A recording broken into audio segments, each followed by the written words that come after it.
आज हम नियोजित विकास की राजनीति के कुछ टॉपिक्स पर चर्चा करेंगे। क्या आपको पता है कि भारत में नियमित विकास की राजनीति का जो मुख्य आधार था, योजना आयोग था। अर्थात विकास की योजनाओं को लागू करने, बनाने, इन सब की जिम्मेदारी किसकी थी? योजना आयोग की। तो भारत में योजना आयोग की स्थापना 15 मार्च 1950 को हुई। इसके पहले अध्यक्ष उस समय के तत्कालीन प्रधानमंत्री जवाहरलाल नेहरू जी थे। योजना आयोग का मुख्य कार्य था पंचवर्षीय योजना बनाना और देश के संसाधनों का सही उपयोग करना। योजना आयोग ने कृषि, उद्योग, शिक्षा और रोजगार के क्षेत्र में विकास की रणनीति तैयार की। इस प्रकार हम कह सकते हैं कि योजना आयोग भारत के विकास की योजना बनाने वाला प्रमुख संस्थान था। क्या आपको पता है कि प्रथम और द्वितीय पंचवर्षीय योजना में सबसे बड़ा अंतर क्या था? भारत में पहली पंचवर्षीय योजना 1951 से 1956 तक चली। इसमें कृषि, सिंचाई और खाद्यान्न उत्पादन पर जोर दिया गया, जबकि दूसरी पंचवर्षीय योजना 1956 से 1961 तक चली और इसमें भारी उद्योग और सार्वजनिक क्षेत्र पर ध्यान दिया गया। द्वितीय पंचवर्षीय योजना महालनोबिस मॉडल पर आधारित थी, जिसमें औद्योगिकरण को विकास का मुख्य आधार या मुख्य साधन माना गया था। यानी कि हम कह सकते हैं भारत ने खेती से उद्योगों की ओर एक बड़ा कदम उठा लिया था। आपको दोनों योजनाओं में से कौन सी योजना ज़्यादा सही लगी और क्यों लगी, ये कमेंट में ज़रूर बताइए। क्या आपको पता है कि केरल आर्थिक रूप से ज़्यादा संपन्न राज्य नहीं है, लेकिन फिर भी भारत में मानव सूचकांक सबसे बेहतर केरल राज्य का ही पाया जाता है और इसके पीछे कारण है विकास का केरल मॉडल। तो आइए देखते हैं हम कि विकास का केरल मॉडल क्या है। विकास का केरल मॉडल भारत का एक प्रसिद्ध विकास मॉडल है। इस मॉडल में शिक्षा, स्वास्थ्य और सामाजिक समानता पर विशेष ध्यान दिया गया है। तीन चीज़ों पर, शिक्षा, स्वास्थ्य और सामाजिक समानता पर।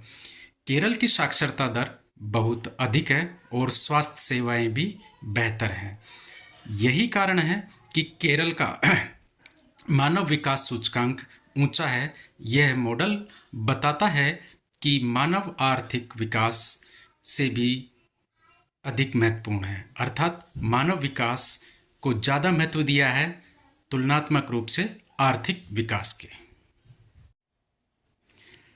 आपको क्या ज़्यादा पसंद है, सरकारी नियंत्रण या निजी कंपनियों को खुली छूट?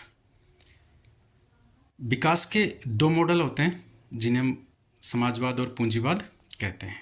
तो दुनिया में विकास के दो ही मुख्यतः मॉडल पाए जाते हैं। एक को हम बोलते हैं समाजवादी मॉडल और दूसरे को हम बोलते हैं पूंजीवादी मॉडल।